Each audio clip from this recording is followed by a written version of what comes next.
Hey guys, what's up? My name is Eric and I'm the Techy agent, and this is my full review of the Fitbit Charge 2, where I take this into the gym, cycling, and jogging to see what it's made of.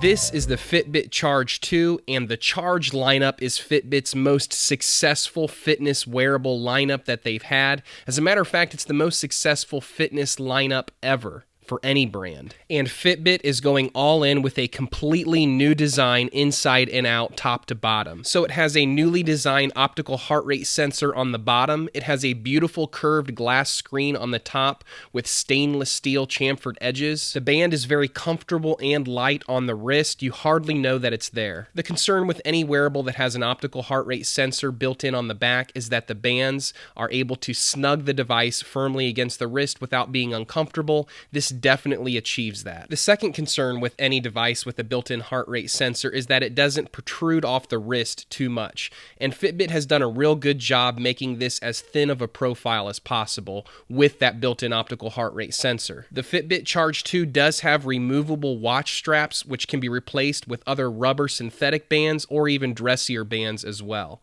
It also comes with a clamp-style charger, which is a little bit awkward, but hey, it works, it does the job. It simply clips onto the back of the device and delivers a full charge in about an hour or less. Fitbit claims that you'll get about 5 days worth of battery life out of this, and even though I exercised about 20 to 30 minutes every day, I was definitely able to achieve that 5-day mark. Now, as I mentioned, I did take this with me into the gym. I wanted to perform various strength training, CrossFit, and bootcamp style exercises to see how this would hold up. In particular, I was looking to see if the Fitbit would report an accurate number of calories burned and heart rate during exercise. So on my right hand was the Garmin VivoActive HR paired with the Scosche Rhythm Plus armband heart rate sensor, which is very reputable, known for its accuracy. And then on my left hand was nothing but the Fitbit Charge 2 and its built-in optical heart rate sensor.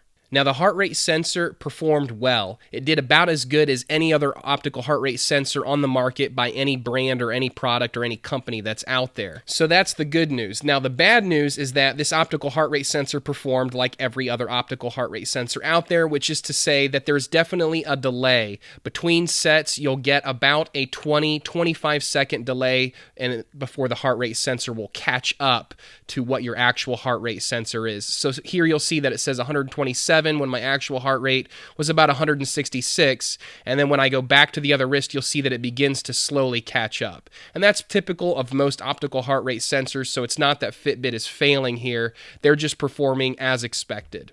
Now, the Fitbit Charge 2 does not pair with any external heart rate sensor accessories, so that's something to take note of if you're looking for perfect heart rate data.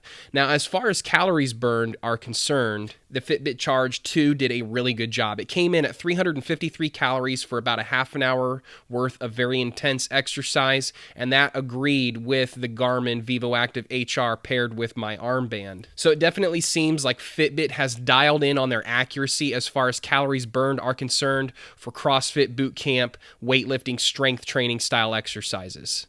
Now, I also took this out for a casual bike ride, and I paired the Fitbit Charge 2 with the Fitbit app's ability to piggyback on your phone's GPS data. And it worked flawlessly. I was able to get a Google Map overlay to see where I had been, and it also tracked my distance very accurately. And the built-in optical heart rate sensor spit back very accurate heart rate data and calories burned that agreed completely with my Garmin VivoActive HR. Additionally, it's worth noting that the screen was visible even in bright sunlight. It was definitely dim, but it was visible. So as far as biking and cycling are concerned, this is definitely a winner. Now, I also took this jogging, but this time I did not pair the Fitbit Charge 2 with my phone's GPS because I wanted to see if the built-in accelerometer would accurately estimate distance and calories, steps, and all of the other relevant running metrics. And I'm pleased to report that it did a really good job. It did a fantastic job capturing heart rate data that agreed completely with my Garmin VivoActive HR. It also spit back accurate distance and even pace. While jogging or cycling, you can quickly glance at your wrist and get notable metrics such as the distance, your heart rate, your current pace, your average pace, your total calories burned, how many steps you've taken if you're jogging, the time, and back to your distance. So again, I was definitely impressed with the running performance and cycling performance and really the gym performance as well. While the heart rate data wasn't perfect in the gym, the calories burned was, and that to me is a more important metric anyhow. Now, in addition to being a good exercise tracker, this is also a daily wearable health tracker. So it will track everyday metrics such as your all-day steps, your all-day total distance, how many calories you've burned for the day, how many active minutes you've had, and how many flights of steps you've gone up.